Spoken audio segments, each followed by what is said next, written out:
हाय, good morning friend. क्या आप चाहते हैं कस्टमर को जो आप वेट करते हैं उसके बदले कस्टमर आपको वेट करने के लिए तरसते हैं? आप चाहते हैं आपका इनकम के साथ साथ आपका कस्टमर भी ऑटोमेटिक बढ़ते रहे? तो फ्रेंड्स, ये वीडियो आपके लिए है। हाय फ्रेंड, मेरा नाम ओम प्रसाद मिश्रा है और मैं एक सर्टिफाइड फाइनेंशियल प्लानर हूँ। पिछले 14 सालों से हमने 1000 से ज्यादा फैमिली को फाइनेंशियली फ्रीडम प्रोवाइड करते हुए आ रहे हैं। फ्रेंड्स, आज के दिन में हम डिस्कस करते हैं कुछ रूल्स के बेसिक। हम लोग बात कहां से शुरू करें, कैसे शुरू करें, जो कस्टमर को सुनने के लिए अच्छा लगे और वो हमें दोबारा मिलने के लिए भी टाइम दे। तो फ्रेंड, अगर हम कहीं पर भी जाते हैं तो बात हम कहां से शुरू करते हैं?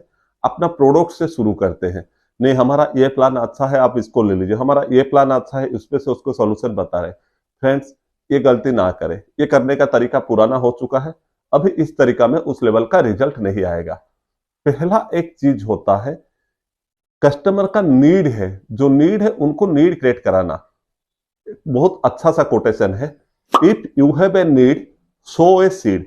अगर आपको एक जरूरत है तो उसके लिए आपको बीजा बोना पड़ेगा। लेकिन खाली बीजा बो देने से हो जाएगा क्या? किसान खाली बीजा बो देता है क्या?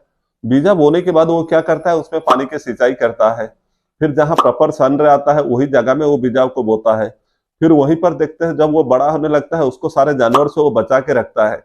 तब जाके वो मतलब जो बीजा है वो पेड़ में कन्वर्ट होता है और वहां से उसको जो फ्रूट आना है वो चीज आ रहा है। तो सेम चीज अपने काम में भी लागू होता है। हम लोग भी कस्टमर को यही सेम डायलॉग बोलेंगे और कस्टमर का नीड क्या क्या है पूछेंगे। फॉर एग्जाम्पल हम के लिए हम लोग इस तरीके से बात कर सकते हैं, सर आज के दिन में आपके पर क्या क्या मेजर लायबिलिटी है? तो कस्टमर कुछ टाइम के लिए साइलेंट रहेगा और हमारा काम है उनको हेल्पिंग करना, उनको रिप्लाई करना, उनको गोल दिखाने में उनका हेल्प करना। तो वहीं पर पूछेंगे, सर अगर बेटा है तो बेटा का एजुकेशन का एक खर्चा है। यस। फिर अगर बेटा के साथ में बेटी भी है तो बेटी का एजुकेशन भी एक खर्चा है और शादी भी एक खर्चा है। तीसरे पार्ट में आया अपना रिटायरमेंट भी एक खर्चा है। तो ये सारे खर्चा, सर एजुकेशन के लिए आज के दिन में अप्रोक्सीमेट कितना खर्चा लगता है एक स्टैंडर्ड एजुकेशन का?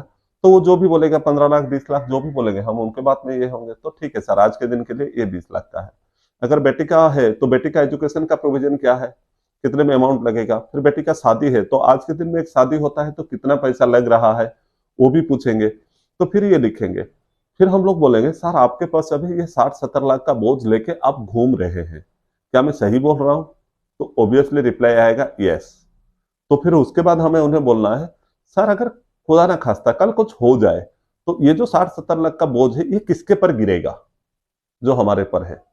तो ऑब्वियसली उसका रिप्लाई आएगा मेरा फैमिली पर। तो सर आपका फैमिली में कोई है क्या जो ये रेस्पॉन्सिबिलिटी को 100% फुलफिल कर सके, लायबिलिटी को, और उनको कोई ज्यादा हरासमेंट झेलना ना पड़े? तो शायद रिप्लाई आएगा नो, नहीं।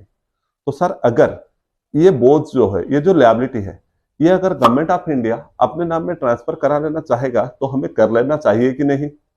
अगर कस्टमर पूछता है ना इसमें क्या लगेगा, तो क्या लगेगा सर उसके बारे में तो हम डिस्कस करेंगे, लेकिन कर लेना चाहिए कि नहीं? और वो भी लीगल कंट्रैक्ट के साथ, नॉट ओनली एग्रीमेंट। क्योंकि अगर एग्रीमेंट रहेगा तो agreement should be modified, agreement should be changed, but contract should not modified और शुड नॉट बी चेंज्ड। तो अगर लीगल एग्रीमेंट कंट्रैक्ट के साथ हो जाएगा तो हमें करवा लेना चाहिए कि नहीं? तो ऑब्वियसली रिप्लाई आएगा यस। तो फिर हमें पूछना है कस्टमर को, सर अगर ये ट्रांसफर होगा तो ये क्या आपको लगता है फ्री में हो जाएगा? तो कस्टमर बोलेगा फ्री में तो नहीं होगा, लेकिन कितना क्या लगेगा? एग्जैक्टली सर, आप जो बोल रहे हैं ये फ्री में नहीं होगा, लेकिन हम लोग को जो चार्जेस लगेगा वो सिर्फ पार्किंग मनी है। इसका मतलब है हम लोग अगर 20 साल के बाद मेरा बेटी का शादी है तो 20 साल के लिए अगर मैंने 20 लाख का टारगेट लिया हो तो 20 लाख को इंस्टॉलमेंट में टुकड़ा करके मैं सिर्फ वो पैसा को वहां पार्किंग रखते रखते जाऊंगा। और बाद में क्या होगा, वो 20 लाख के साथ में वो इंटरेस्ट मिला के मेरे को देगा। लेकिन काल को भी कुछ हो जाएगा तो वो 20 लाख मेरा बेटी का शादी के लिए इंटरेस्ट के साथ में गारंटी होके रहेगा। तो अगर ऐसे प्रोविजन है तो ये कर लेना चाहिए कि नहीं? तो ऑब्वियसली कस्टमर के वहां से आएगा रिप्लाई यस। फिर उसके बाद उनको बोलना है, सर एक ही साथ में सारा बेनिफिट नहीं बताना है, सर इसमें और भी एडिशनल बेनिफिट्स है। अगर मान लीजिए बीच में आपको कभी कोई इमरजेंसी है या केस का, तो आप immediate with in 2 to 3 days में आपका अकाउंट में आप इमरजेंसी फंड का भी सपोर्ट ले सकते हैं। इन बिटवीन अगर अनफॉर्चुनेटली हमारा कहीं एक्सीडेंट हो जाता है, हम डिजेबल हो जाते हैं, तो भी इसमें से हमको इनकम का बेनिफिट मिलेगा और वो जो पार्किंग मनी हम लोग पे कर रहे थे वो भी नहीं करना पड़ेगा, लेकिन अपना बेटी का शादी के लिए वो अमाउंट 100% गारंटेड होके रह जाएगा। तो कैसा लगेगा? तो ऑब्वियसली वहां से रिप्लाई आएगा यस। तो फ्रेंड्स, अभी बात करने का तरीका चेंज हो चुका है।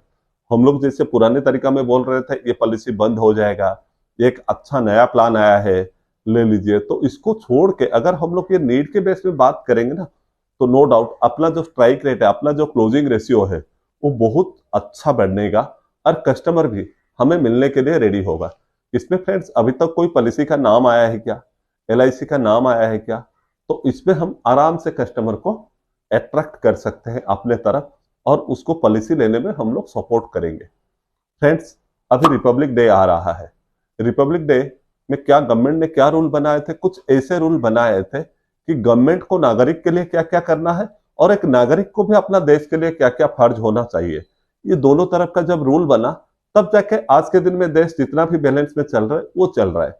अगर कोई भी देश में अगर संविधान नहीं होगा तो उस देश का हालत क्या होगा सोचिए। तो क्या हम अपने लिए वैसे कोई डिसिप्लिन, वैसे कोई संविधान, वैसे कोई रूल रेगुलेशन बनाए हैं क्या? तो फ्रेंड्स, ऐसे ही कुछ रूल रेगुलेशन बनाइए और इसको कंटिन्यूटी यूज करते चलिए, आपका ग्रोथ 100% होगा ही होगा। फ्रेंड्स, सेलिंग का और एक बेसिक नॉलेज बता रहा हूं आपको। सेलिंग जो होता है, सेलिंग का ये मतलब नहीं है कि हम जाके एक्सप्लेनेशन कर दे सारे चीज। हम जैसे डॉक्टर के पास जाते हैं तो डॉक्टर हमें क्या करते हैं, हमें तो बीमारी होता है, हम जाते हैं डॉक्टर के पास, बोलते हैं सर यहाँ दर्द हो रहा है कि ऐसे हो रहा है, इसको दीजिए। तो डॉक्टर हमें क्या करते हैं, क्वेश्चन पूछते हैं। अगर पेट में दर्द हो रहा है तो ठीक है, खाने से पहले हो रहा है या खाने का बाद हो रहा है, हमेशा हो रहा है या कभी कभी होता है, फिर वो और बहुत सारा हमको छोटा छोटा छोटा छोटा 5-6 क्वेश्चन पूछते हैं। तब जाके वो जाके हमें जो मेडिसिन लिखते हैं। और जो डॉक्टर हमें जितने ज्यादा क्वेश्चन पूछते हैं वो डॉक्टर हमको उतना अच्छा लगता है। हम बोलते हैं नहीं, हमारा प्रॉपर से सारा चीज को पूछा। वैसे ही जब हमारा सेलिंग का काम है, सेलिंग सिंपल काम है, आस्किंग द क्वेश्चन, लेकिन हम कुछ ऐसे क्वेश्चन पैटर्न को तैयार करें जो हम कस्टमर को पूछेंगे तो हम जो आंसर सुनना चाहते हैं कस्टमर का मुंह से वो निकल के आए। और जब कस्टमर वो खुद आंसर देगा तो नो डाउट वो हमारा प्रोडक्ट भी खरीद लेगा और हमें सेलिंग में कोई चैलेंज फेस करना नहीं पड़ेगा।